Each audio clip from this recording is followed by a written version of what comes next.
Hey everyone, and welcome. We're about to dive into a single year that completely flipped the script on how the world's biggest companies operate. It's a wild story about the hidden power of brands and how one giant, colossal mistake ended up writing the marketing playbook that we still use today. So let's start with a big question. What actually matters more? The thing a company makes, the physical product, or the idea of that company that lives inside your head? For a long, long time, the answer to that seems super obvious. But as we're about to see, it was spectacularly wrong. To really get what happened, we have to rewind the clock. Let's go back to the world before 1985. This was an era where the product was absolutely king. And the brand? The brand was just kind of along for the ride. See, before the 80s, we were living in what's called a seller's market. Basically, companies made stuff, and if you wanted it, you had to go to them. The entire game was about having the best features, the fastest performance, the newest gizmo. The focus was 100% on the product itself. Just look at these classic brands. Before 1985, Coca-Cola was, well, it was a soda. Gillette was a razor. Kodak was film. Yeah, they were powerful for sure, but they were defined by, and totally limited by, the physical things they sold. Their whole identity was just a list of product features. And then 1985 happened. Coca-Cola got this brilliant idea to improve its product. And in doing so, they stumbled into one of the biggest marketing catastrophes in history. A failure so epic that, ironically, it ended up teaching everyone the real power of a brand. On paper, the whole decision made perfect sense. Pepsi was eating their lunch with the Pepsi Challenge, convincing people it tasted better. So Coke scientists went to the lab and created a new, sweeter formula that actually beat Pepsi in blind taste tests. The data was crystal clear, launched the better-tasting product. So that's exactly what they did. But the reaction from the public? Wow. Nobody could have seen it coming. It wasn't just a bit of grumbling or disappointment. It was pure, unfiltered outrage. The company was getting absolutely flooded with furious phone calls and angry letters. It was a full-on crisis, and the execs were just completely stunned. I mean, this one quote really says it all. People didn't just feel like they lost their favorite soft drink, they felt personally betrayed. How on earth could changing a soda recipe spark an emotional reaction like that? And this was the huge aha moment. Coca-Cola suddenly realized they weren't just selling carbonated sugar water. They were selling an idea. They were selling small-town Americana, the real thing. The brand was woven into people's personal identities, their memories, their whole culture. They hadn't just changed a product, they had ripped out a piece of their customers' lives. So this massive, embarrassing failure forced pretty much everyone in the business world to throw out the old rules. They had to figure out what was really going on inside a customer's head. And that led to a totally new way of thinking about how and why we decide to buy things.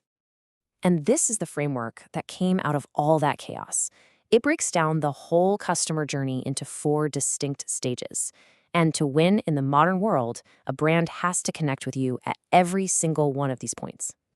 Okay, so it all starts with living. Think about it. Most of your day, you're not actually shopping for anything. So a brand's first job is just to get noticed, to be relevant in your life.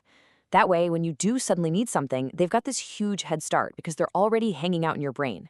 That's what we call memory advantage. All right, next up is the planning stage. This is when you're actively looking for information. Now, the brand's job is to tell a really clear, positive story. But it's tricky because all of us have something called confirmation bias. We're hardwired to look for info that proves what we already believe, and we tend to ignore anything that challenges it. Then comes shopping. This is the moment of truth. You're standing there, maybe in a store or online, looking at tons of choices.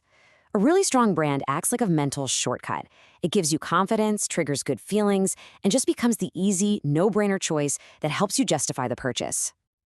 And finally, we have experiencing. This is everything that happens after you buy. The relationship doesn't end at the checkout. It's really just beginning. The goal here is to create an experience so good that you don't just come back for more. You become a true fan, a loyal advocate who tells everyone else how great it is. So you might be wondering, does all this customer-focused stuff actually work? Is there a real tangible payoff to building a brand this way? The answer is, oh yeah, absolutely. Just get a load of this number. Since 1985, the world's top 100 brands haven't just grown, they've outgrown the world's most advanced economies by a whopping 35%. That right there is the raw economic power of getting your brand right. And here's the magic formula for how they do it. Strong brands grab more market share. They can charge higher prices, and they enjoy much fatter profit margins. They're not just some fuzzy marketing concept. They are powerful, reliable, money-making engines. But the story doesn't actually end in 1985. In the decades since, the power has shifted one last final time, away from the companies themselves and into the hands of someone else entirely. Think about this for a second. When the Gap tried to change its logo a few years back, the public backlash was so fast and so fierce that they had to scrap the new design in just 1 week. Or think about when Steve Jobs passed away and people left flowers and notes at Apple stores like they were mourning a close friend.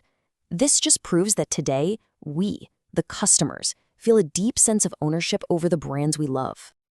And here's the bottom line. In our super connected social media world, the customer has become both your most powerful marketer and your most dangerous critic. They will build you up and they will tear you down because deep down, they believe the brand really belongs to them. And that leaves us with one final question. And this one's for you. Take a look at the things you use every day, the clothes you wear, the phone in your pocket. Which of them are just products you buy? And which of them do you feel, even just a little bit, that you truly own?